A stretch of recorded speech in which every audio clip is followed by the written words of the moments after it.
What's up guys, welcome to another video. So this is actually one of the bikes I serviced. This is why I recommend servicing your bike regularly and to prevent this from happening. But this is not what I want to talk about. Today's video will be on the Specialized Epic Carbon. It's a carbon bike, the entry-level carbon bike from Specialized. It's one of my own bikes, so I'll be brutally honest on the review I'm going to give you guys. Just a disclaimer, this is not a paid ad or endorsement or anything from Specialized side. It's my own bike and I'm just showing you guys the few things I like and then a lot of the things that I don't like. So yeah, stay tuned.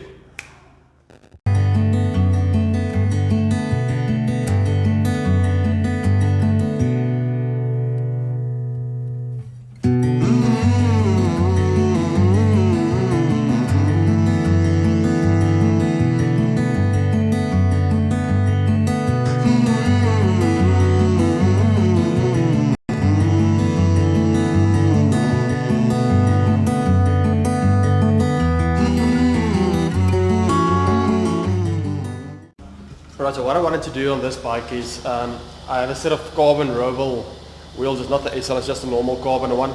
I wanted to put these on here. Unfortunately the new bike is boost hubs, in other words the hubs are a bit wider. So these won't fit unfortunately, but this would have made the bike super light. These entry-level wheels, they're not the lightest, so unfortunately this would have been good. So that's one of the things I don't like. Next I'm going to show you the few things I do like and then we'll move on to the things I don't like. Point number one of the things that I do like on this bike is how neat and tidy everything looks on this bike. You've got your two levers, your shifter, and then all the housings come down. There's not a lot of wiring and everything going on here, so it looks super clean, super tidy. And then everything is internal routing, so they basically come in here, the two housings.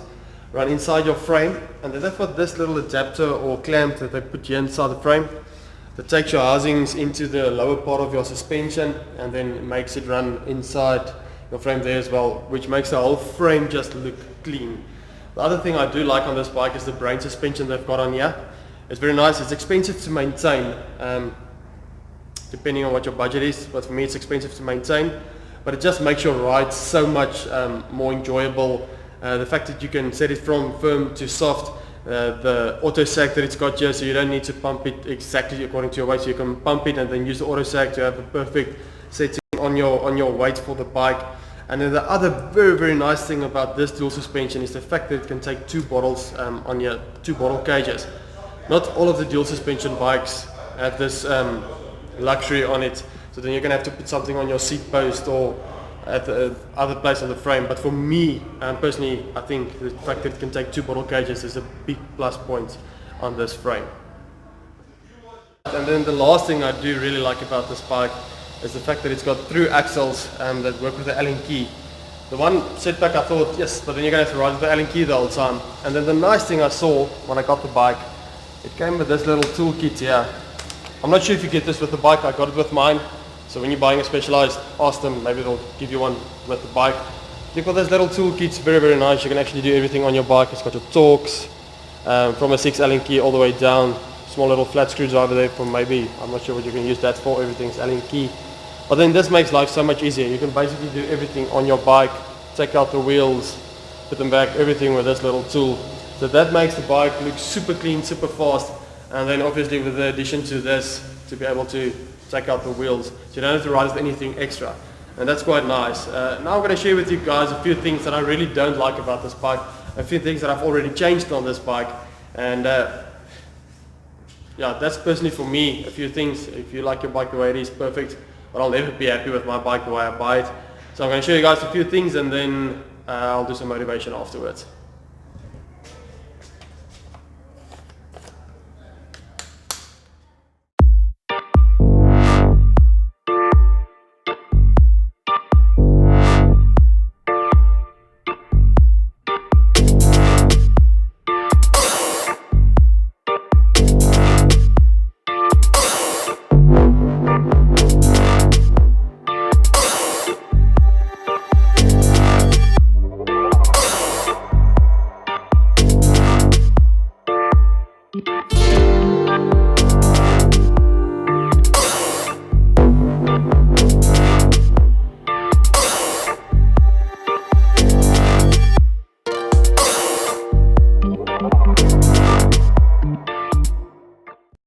guys, sorry I couldn't finish the video yesterday.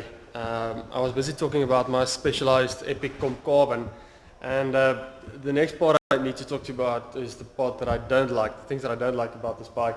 But what I'll first do, I'm going to tell you guys all the specs on the bike, and then I'll weigh the bike, and then I'll tell you the things that I don't like on the bike. So the bike basically comes with your SRAM NX group set, 1x12. You can see there, it's got the NX cassette, it's got the NX chain, the NX red derailleur, and then it's got a stylo crank. And what's nice about this crank, actually, I didn't mention this, is that you've got a direct mount chain that you can put on here. And that makes the bike quite nice with your new DUB or DUB BB. And then it's got an NX shifter with the level TL brake levers on here. It's got a set of Roval control aluminium wheels. Now these aren't the lightest set of wheels, that's what I said in the previous clip, that they are not that light, and I would have liked if I could have put my set of carbon wheels on here. Unfortunately not. It's got a carbon front triangle. It looks pink on the video, but it's actually a nice red color. So it's got a carbon front triangle, carbon rear triangle, and then it's got your aluminium link system, which is not carbon, and it's not a major problem for that as well. But at least it's got your rear carbon triangle, which makes the bike nice and light. It makes it a bit, I would say, for the money worth spent. But then when you come to the weight of the bike, let me show you. Alright, so what I mean with this is, I just think for a 60k bike, I'm not sure in which country you're living or what the price will be there, but I think for a 60,000 rand bike, the weight's not that great. There's a few things I already changed on the bike. I already took off the seat post. I put on a carbon seat post that had an ugly seat post on here with a big set back, so I took off the aluminium seat post. I put on a carbon seat post. And the next thing I'll probably do is I'll just swap out the bar stem and the bar. You can go super light on that as well. These are just, it's heavy, and I think it comes on the entry-level bikes as well. So the few things I'd recommend you do on this bike when getting it, maybe look at a carbon crank, definitely seat post upgrade, and then definitely the handlebar and stem. Then the weight should be a lot better, and then upgrading the cassette on the group set as well. The cassette's super heavy, but then again it is entry level, so I'd recommend looking at those three things: seat post, bar stem and handlebar combination, and then the cassette at the back. So yeah, it's not the lightest bike, 12 kilograms. It's not bad, but for 60,000 rand, I'll expect a little bit lighter. And yeah, this is the few things I don't like about the bike. It's basically just the weight, and then the price point, and then, like I said, all the small things that you can upgrade on it. But further, it's quite a nice bike. If you're looking at a bike, good value I think, but there should be a few things that I would have changed on this bike.